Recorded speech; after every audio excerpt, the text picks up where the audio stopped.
शेखर सरांची परवानगी घेतली.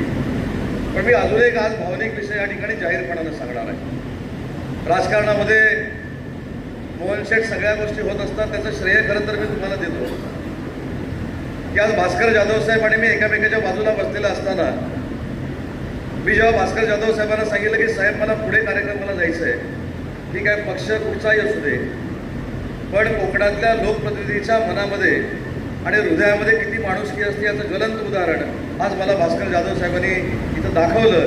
त्यांनी मला असं सांगितलं की तू कार्यक्रमाला जाणार आहेस, लवकर जा, परंतु ह्याच्या पुढं हेलिकॉप्टरनं आणि विमानानं फिरत असताना पूर्ण काळजी घेऊन त्या विमानातनं आणि हेलिकॉप्टरमधनं फिर, हे सांगणारा दिलदार विरोधक देखील आमच्या जिल्ह्यामध्ये आहे.